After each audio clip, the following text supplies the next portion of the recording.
Hello students, today we will study about a new chapter which is pair of linear equations in two variables. Okay, so first we will understand what the topic says. ये topic का मतलब क्या है? Pair मतलब कि दो equations होंगी. Equations कल ही हमने पढ़ी थी जो कांस्टेंट और वेरिएबल के फॉर्म में बनती है. लीनियर मतलब जिसमें हर वेरिएबल की हाईएस्ट पावर क्या होगी? 1 इन टू वेरिएबल्स, मतलब एक इक्वेशन में दो वेरिएबल्स आएंगे. अगर मैं इसे पूरे इस टॉपिक को समझाने के लिए एक सिंपल सी इक्वेशन लिखूं, 7x + 3y = 12. सपोज मैंने ये इक्वेशन लिखी है. अब मैं बात कर रही हूँ पेयर मतलब एक और इक्वेशन होगी. हमने लिखी 4x + 7y = 15. Pair of linear equation. Linear मतलब यहाँ पे x और y वेरिएबल्स है, इनकी पावर क्या है? हाईएस्ट 1 है, तो ये लीनियर हो गया. पेयर का मतलब समझ में आ गया. लीनियर का इक्वेशंस वो इक्वेशन होती है जो वेरिएबल और कांस्टेंट से बनते हैं, जिसमें ये वेरिएबल x और y वेरिएबल हो गए, कांस्टेंट हो गए 7, 3 और इनके कॉम्बिनेशन मतलब मैथमेटिकल ऑपरेशन का यूज होता है. और इक्वेशन का मतलब क्या है? Equal to. तो ये इक्वल टू हो गए इन टू वेरिएबल्स. दो वेरिएबल्स है ना, x और y. क्लियर? तो ये मतलब हो गया pair of linear equation in two variables का. अब इस पूरे चैप्टर में आप तीन चीजें पढ़ेंगे, तीन मेथड पढ़ेंगे to solve the pair of linear equations. ठीक है. पहला मेथड है ग्राफिकल मेथड, दूसरा मेथड है सब्स्टिट्यूशन मेथड और तीसरा मेथड है एलिमिनेशन मेथड. इसे पहले समझा देते हैं कि ग्राफिकल मेथड क्या होता है, सब्स्टिट्यूशन क्या होता है, एलिमिनेशन क्या होता है. उसके बाद हम पहले आज सिर्फ ग्राफिकल मेथड कवर करेंगे, अगले दिन सब्स्टिट्यूशन, उसके बाद एलिमिनेशन. ग्राफिकल मेथड वो मेथड होगा कि हमें दो इक्वेशंस दी होंगी और हमें उस इक्वेशन को ग्राफ बनाते वक्त उस इक्वेशन का यूज़ करना है. मतलब जैसे हम x की वैल्यू पुट करते थे तो y की वैल्यू निकलती थी, जैसे आप लोगों ने पिछली क्लासेस में किया होगा. ठीक है. उसके बाद आता है सब्स्टिट्यूशन मेथड. कोई भी दो इक्वेशन दी हैं और हमें सब्स्टिट्यूशन का मतलब क्या है कि हम सब्स्टिट्यूट कर रहे हैं कोई भी वैल्यू. ठीक है. और एलिमिनेशन का मतलब ये है कि हम उसमें से एलिमिनेट कर रहे हैं, x और y में से एक को एलिमिनेट करके दूसरे में पुट करेंगे, वो एलिमिनेशन मेथड होगा. और सब्स्टिट्यूशन मेथड हो गया कि हम सब्स्टिट्यूट कर रहे हैं. ठीक है. तो अब आती है बात ग्राफिकल मेथड की. आज हम पढ़ेंगे ग्राफिकल मेथड क्या होता है. सपोज हमें यहाँ पे ये जो वैल्यूज दी a1/a2 b1/b2, हम जब इक्वेशन लिखते हैं तो कैसे फॉर्म में लिखते हैं? हमने जैसे मान लो सपोज ये इक्वेशन लिखी थी 2x + 3y = 7. ठीक है. और हमने दूसरी इक्वेशन लिखी 3x या 7x + 5y = 12. ठीक है.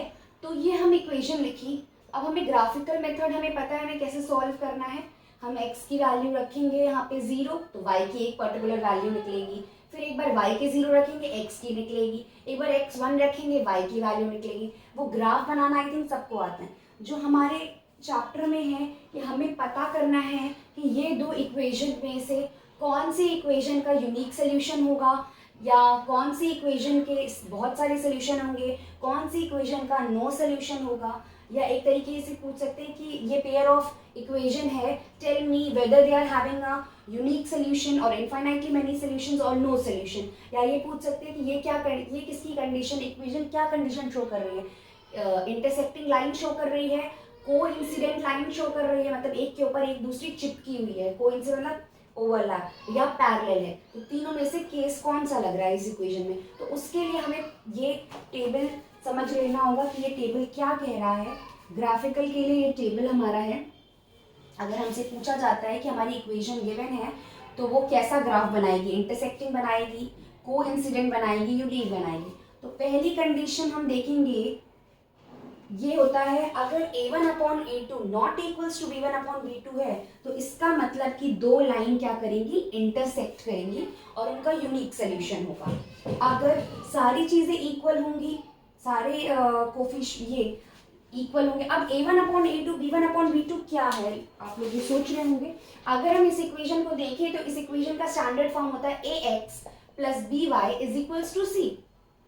तो अगर हम इसकी बात करें तो x और y तो सेम ही रहेगा, सिर्फ कांस्टेंट चेंज होगा। तो a1 b1 c1, इसको नीचे लिख सकते हैं a2x plus b2y is equals to c2। मतलब a1 b1 a2 b2 c1 c2 क्या है, कांस्टेंट है किसी भी इक्वेशन के। तो हम पहले देखेंगे कि ये कौन सी चीज को रिप्रेजेंट कर रहा है। अब देखिए इसमें a1 की वैल्यू क्या है, 2 है, और a2 की वैल्यू क्या है, 7 है। फिर b1 की वैल्यू क्या है, 3 है, और b2 की वैल्यू क्या है, 5। तो a1 upon a2 is not equals to b1 upon b2। ठीक है, इसका मतलब क्या है कि हमारी लाइंस क्या है, इंटरसेक्टिंग है, और हमें क्या मिल रहा है, यूनिक सोल्यूशन मिल रहा है। ठीक है, ये चीज समझ में आ गई कि a1 upon a2 is not equals to b1 upon b2 होगा तो क्या मिलेगा हमें, इंटरसेक्टिंग लाइन मिलेगी और यूनिक सोल्यूशन। अब मैं इसको याद करने का भी एक तरीका बताऊंगी, पहले हम तीनों चीज समझ लेते हैं। अब a1 upon a2 b1 upon b2 c1 upon c2 का केस देखते हैं। सपोज हमने कोई केस ले लिया 2, इसकी जगह हमने नीचे वाली को हम चेंज कर देते हैं, नीचे वाली इक्वेशन को हमने लिख लिया 2, इसको लिख लिया 4, इसको लिख लिया 2, इसको लिख लिया 6y। हम इस इक्वेशन को ऐसे फॉर्म में बना रहे हैं कि हमें सारे कोफिशिएंट्स क्या मिले, इक्वल मिले, सारे कांस्टेंट क्या मिले, इक्वल मिले। ठीक है, और 7 को हमने बना लिया यहाँ पे हमने बना लिया इसको, ये 14 बना लिया।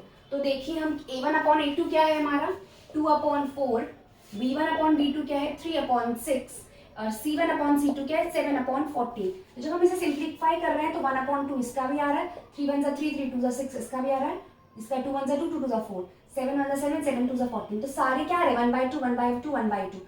इट मीन्स कि हमारी क्या कंडीशन हो गई, ये इक्वेशन कैसी है, ये इक्वेशन है कोइंसिडेंट लाइन की, और इसके इनफाइनाइट सॉल्यूशंस होंगे। इनफाइनाइट सॉल्यूशंस, कभी भी सॉल्व करोगे इसको तो आपको इनफाइनाइट सॉल्यूशन मिलेंगे। ठीक है, अब आती है बात a1 upon a2 equal to b1 upon b2 but not equals to c1 upon c2। अब इसको चेंज कर देते हैं थोड़ा सा, इसको हमने 7 अपॉन 14 माना था, इसको हम मान लेते हैं 7, और इसको मान लेते हैं 11।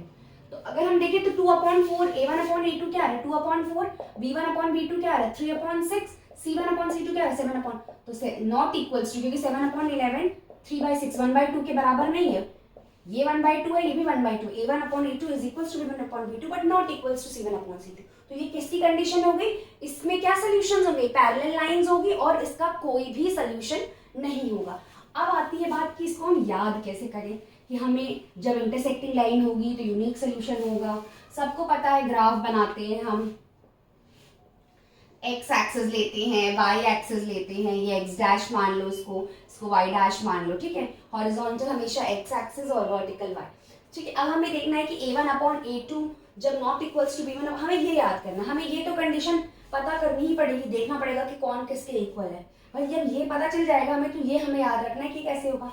अब कैसे याद रखें, हम सपोज हम कह रहे हैं कि हमारी लाइन क्या है, इंटरसेक्टिंग है। इंटरसेक्टिंग क्या होती है, तो वो तो इंटरसेक्टिंग मतलब किसी एक पॉइंट पे इंटरसेक्ट कर रही है ना, तो इसका क्या होगा, यूनिक सोल्यूशन। जब भी लाइन इंटरसेक्ट करेगी तो इंटरसेक्टिंग का क्या होगा, यूनिक सोल्यूशन। ठीक है, उसके बाद ऐसे याद रहेगा कि इंटरसेक्ट कर रही है तो एक पॉइंट पे कर रही है, वो क्या हो गया, उसका सोल्यूशन यूनिक।